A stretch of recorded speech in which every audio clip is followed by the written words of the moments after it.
For decades, Lucille Ball reigned as a comedic titan, a true force of nature who effortlessly charmed millions with her unparalleled ability to make the world laugh. Behind that dazzling smile, however, was a woman who embodied grit, profound love, and a fierce determination to defy every Hollywood convention on her path to legend. While her star undeniably shone bright, its light began to dim with time. Yet, it was a single, heartbreaking moment that profoundly reshaped her final years, inflicting a wound deeper than anyone knew. Her last attempt at a television comeback faltered, and it was in her final interview that she finally laid bare the truth, a revelation that moved everyone to tears. Join us as we journey through Lucille Ball's formative early life, delve into the unexpected tragedy that marked her later years, and uncover the pivotal moment that irrevocably altered everything. Lucille Desiree Ball was born on August 6, 1911, in Jamestown, New York, the only daughter of Henry and Desiree Ball. Her early years were characterized by constant movement, as her father, a lineman for Bell Telephone, frequently relocated his family. Their home spanned diverse locations, from Anaconda, Montana, to Trenton, New Jersey, creating a childhood of ever-changing scenery. Then, at the tender age of 3, Lucille's life was irrevocably shattered. In 1915, while living in Wyandotte, Michigan, her father, a young man of just 27, succumbed abruptly to typhoid fever. Lucille was too young to fully grasp the enormity of the loss, yet one particular moment from that day became etched in her memory forever. The terrifying image of a bird getting trapped inside their house. This vivid, distressing memory haunted her throughout her life, manifesting as a lifelong struggle with ornithophobia, an intense fear of birds. In the wake of her father's passing, Lucille's pregnant mother returned to New York, now faced with the daunting task of raising a new baby without a partner. Lucille's younger brother, Fred, was born shortly thereafter. It was during this period that the foundations of Lucy's unique childhood truly began to form. Life, however, was far from consistently smooth. Lucille and Fred were primarily raised by their grandparents in Celeron, a charming summer village in New York. Their family home at 59 West 8th Street would later be affectionately renamed Lucille Ball Lane in her honor, reflecting its significance.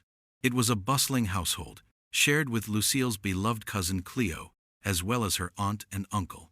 Lucille and Cleo shared an exceptionally close bond, growing up together and remaining lifelong confidantes. Years later, Cleo would even produce many of Lucille's television programs. It was also Lucille who introduced Cleo to her second husband, a prominent critic for the Los Angeles Times. Celeron was more than just a home. It was Lucille's cherished playground. She harbored a particular fondness for Celeron Park, a nearby amusement park boasting a thrilling roller coaster, a grand ballroom, and a boardwalk that dipped dramatically into the lake. Its stage, hosting live plays and vaudeville acts, captivated young Lucille. She would watch in awe, mesmerized by the performers, fantasizing about the day she too would command the stage. Even as a child, the spotlight held an undeniable allure for her. However, this period of relative ease and childhood wonder wouldn't last indefinitely. 4 years after her father's death, Lucille's mother remarried Edward Peterson. Unfortunately, Peterson's work required him to reside in another city, creating a further disruption for the family.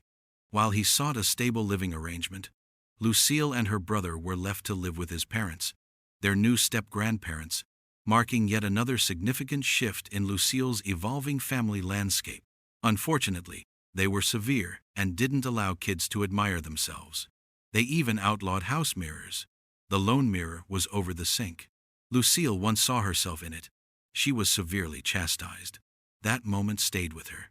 Lucille said those years shaped her for a long time. Change was always imminent. One unexpected opportunity led Lucille to her calling. First stage appearance and applause. Lucille was 12 when her stepfather invited her to audition for a musical. Shriners required chorus girls. He believed Lucille would like it. One modest possibility became considerably bigger. Lucille's debut stage appearance changed everything. It went beyond fun. It went beyond singing and dancing. It was deeper. She felt seen, feeling cherished. she realized something significant. She was praised for performing. After years of being ignored or chastised, stage felt like home. The first moment she knew her life goals. But life kept throwing her hurdles. Her family struggled in 1927. Legal issues prompted them to sell their home and furniture. They moved back to Jamestown into a modest apartment. It was hard. Lucille maintained her dream. The memories of applause encouraged her. She soon began her trip from that small community to Hollywood. Rocky start, determined heart. Lucille Ball's early career was less successful. It began with heartache and rejection. Lucille started dating Johnny DeVita, aged 14. His age was 21. Her mother disapproved of him. Lucille's mother exploited her interest in performance to steer her away from trouble. Her family sent her to New York City's John Murray Anderson School for the Dramatic Arts, despite their financial situation. One of her classmates was Betty Davis. Unfortunately, things went wrong. Lucille later claimed, "Drama school taught me just fear." Her teachers warned her she wasn't talented and wouldn't succeed. This feedback would crush most people, but not Lucille. To prove them incorrect, she was determined. She returned to New York in 1928 to model for Hattie Carnegie. She was urged to bleach her brown hair blonde by Hattie, and she did. She said Hattie showed her how to slouch in a $1,000 dress and wear a $40,000 sable coat casually. Lucille contracted rheumatic disease just as her career was taking off. It impacted hard and kept her from working for 2 years. Still, Lucille persisted. She focused on Hollywood and was just beginning. Rejection, minor roles, and Hollywood leap. Lucille tried again in New York in 1932. She worked for Hattie Carnegie again and was the Chesterfield cigarette girl to pay the bills. She auditioned for Broadway chorus roles as Diane Belmont. Some roles came and went. Earl Carroll and Florence Ziegfeld Jr. hired and fired her. Her major break was film, not theater. In 1933, she earned a little dancing role in Roman Scandals and relocated to Hollywood permanently. Throughout the 1930s, she had many modest film roles. Lucy was in Three Little Pigskins and Room Service with the Marx Brothers. She danced in Roberta and Top Hat with Fred Astaire and Ginger Rogers. With Rogers and Katharine Hepburn, she played a young actress to be in Stage Door. She appeared in Hey Diddle Diddle in 1936, attempting to get to Broadway. The show was flawed. The play's team couldn't agree on revisions since one performer was sick. It closed after 1 week. Lucy worked in radio to stay active. She appeared on The Phil Baker Show and The Wonder Show with Jack Haley in 1937. There, she met Gail Gordon, her 50-year collaborator. The radio broadcast ended in 1939, but the friendship began. Lucy continued filming into the 1940. Her 1940 films, Dance, Girl, Dance, and Too Many Girls, introduced her to Desi Arnaz. Filming made them fall in love. Lucy was renowned as the queen of B-movies, but she kept rising despite playing minor roles. She persisted, expecting more. Radio to television fame and a tense marriage. Lucy played Liz Cooper in CBS's My Favorite Husband radio comedy in 1948. It was popular. Lucy agreed when CBS wanted to air the show. If Desi Arnaz, her real-life spouse, played her husband on television, CBS opposed the concept. They feared spectators wouldn't like a Cuban and an American redhead. Lucy and Desi trusted it. They devised a live stage act to test it. Lucy impersonated a housewife joining her husband's band. CBS cleared the act after its success. I Love Lucy aired 1951, one of the largest television shows ever. Lucy and Desi's comedy, turmoil, and chemistry delighted audiences. Behind closed doors, things weren't always good. Husband Desi's curiosity about other women, busy work, and marriage stress exacerbated problems. They tried to keep their marriage and show running for a long. Even filming the performance was difficult.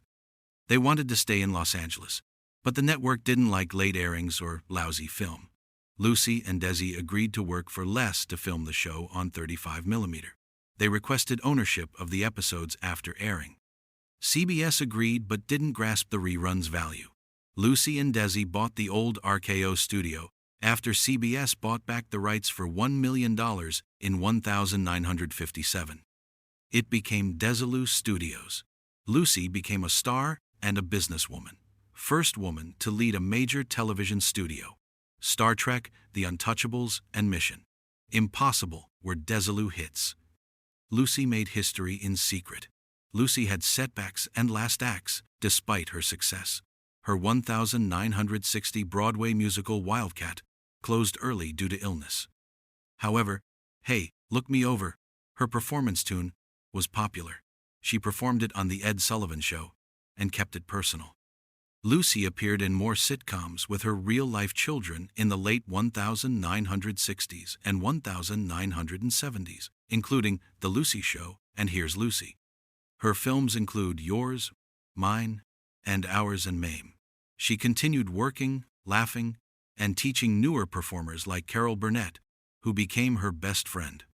Lucy gave Carol flowers on her birthday every year, until her terrible death, which was Carol's birthday. Lucy signed with NBC in 1979, but only one comedy special aired. After marrying Gary Morton, she tried to start a production firm at 20th Century Fox. As an assistant professor at California State University, she taught. Lucy suffered a 1988 heart attack. The Academy Awards were her last public appearance a year later. It was standing ovation. Lucy persevered until her later years. A 1982 Three's Company special was hosted by her. She and Morton founded a corporation in 1983. She persisted, performed, and made people laugh. Her path was hard. However, every stride showed a lady who never gave up. Fear gripped America in the 1940s and 1950s during the Red Scare. This was the Red Scare. Some feared communism was stealthily expanding in the country. Many believed the American government, schools, and Hollywood were controlled by communists due to fear. Senator Joseph McCarthy spearheaded this second panic wave. He said communists worked in the U.S. government and the entertainment sector. His statement sparked panic, job losses, blacklisting, and jail time. The accused included Arthur Miller, Dorothy Parker, and Langston Hughes. Lucille Ball was. Hollywood was extremely heavily impacted. A communist label might end a career. Studios feared negative publicity. Lucy lived in the 1950s. She faced a difficult predicament. Lucille Ball's problems began in 1936. She registered to vote as a communist. She had company. Her mother and brother followed suit. Lucy later said she did it to please her granddad. He was a socialist and urged her to vote communist. Lucy obeyed her grandfather because she loved him. She even signed a paper supporting the Communist State Assembly candidate that year. She looked like a partygoer. State records show she was on California's Communist Party Central Committee. Lucy constantly denied attending communist gatherings or supporting communism. She was questioned about her background years later, and Rena Vale appeared. Hollywood writer and communist Vale admitted to attending Lucille Ball's 1937 new member class. She said a man at the gathering indicated Lucy allowed the meeting in her home. That increased suspicion.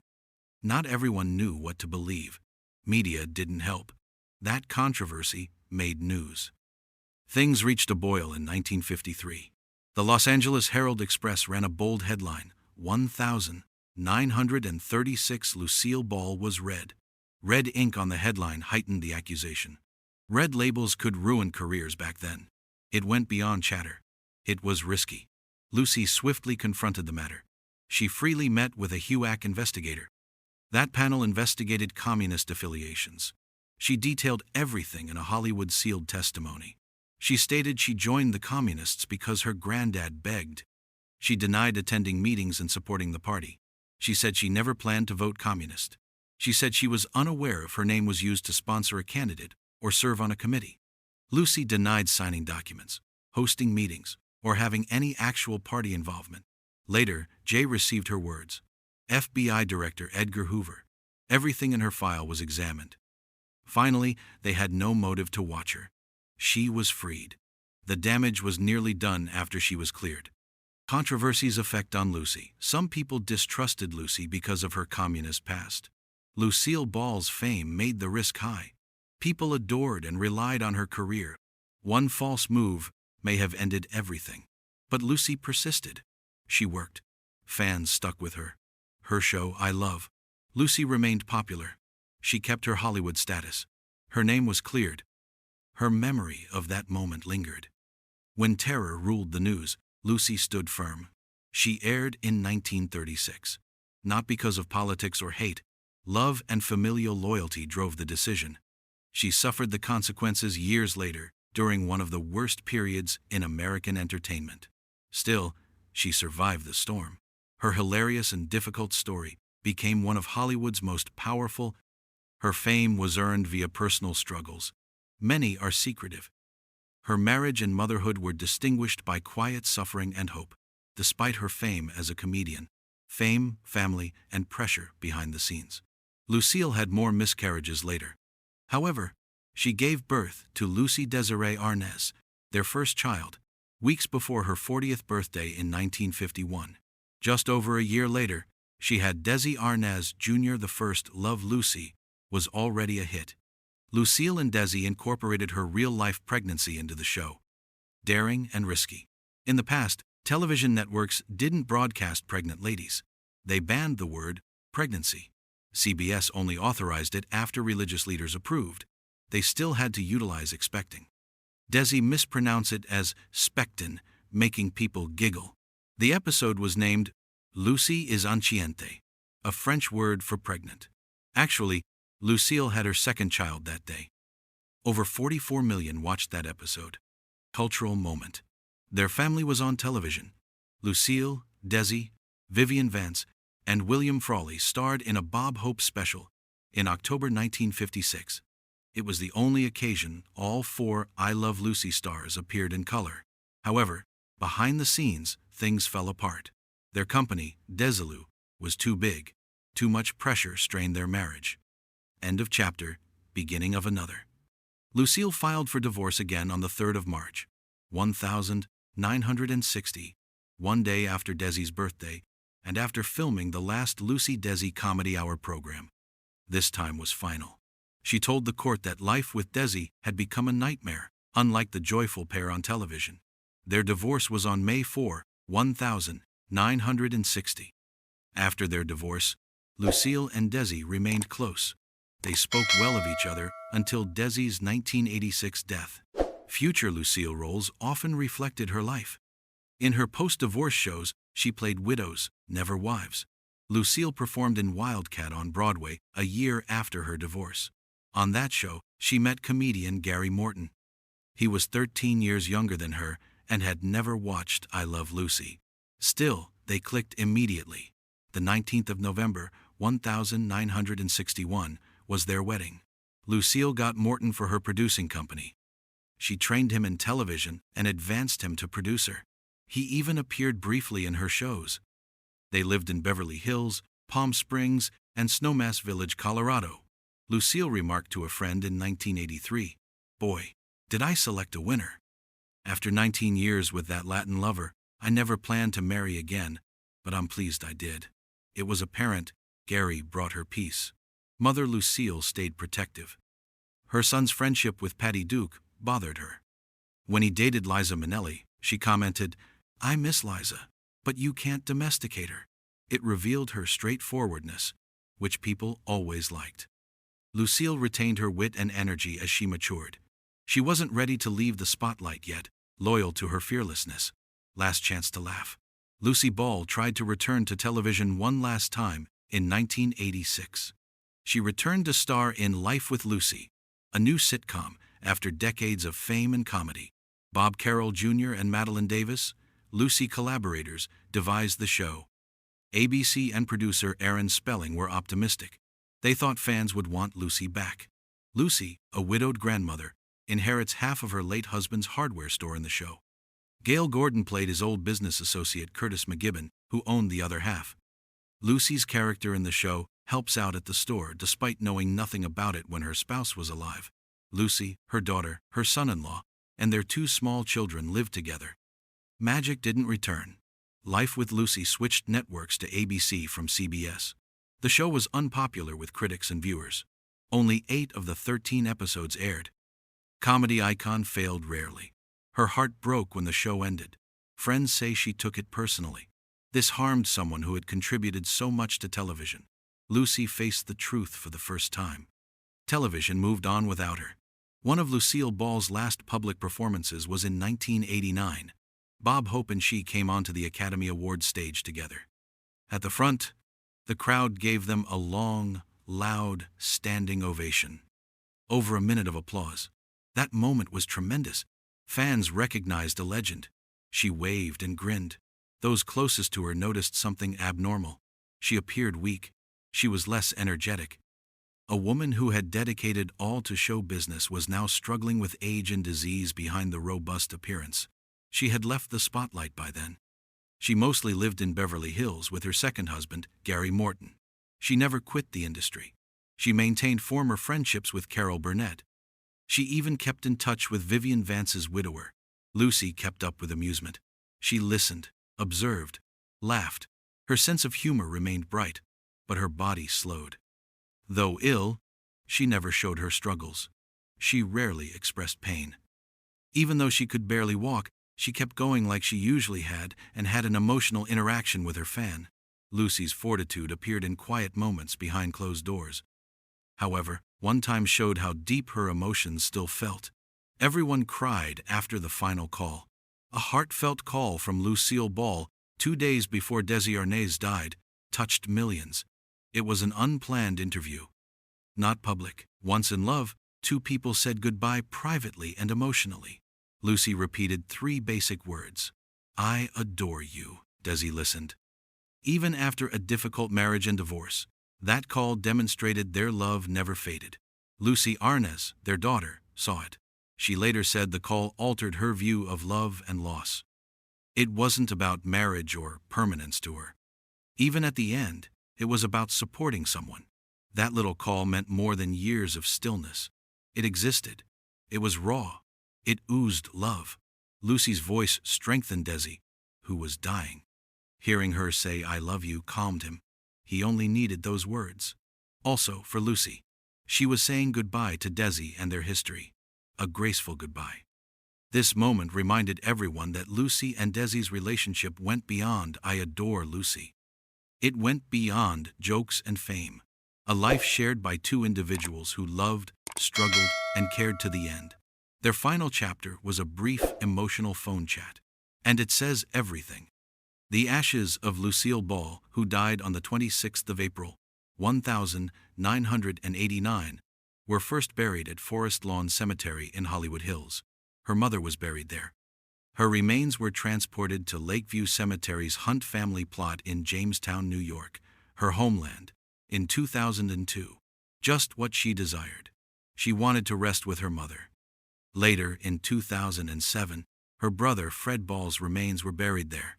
It became a peaceful family grave. Lucille Ball remained herself until the end. She persevered despite illness. She didn't let history burden her. "I'd rather regret what I've done than what I haven't," was one of her most famous comments. Indeed, she lived that way. Even after her relationship with Lucy broke and her health declined, she kept showing up, giving her best, and making people laugh. That was her gift and legacy.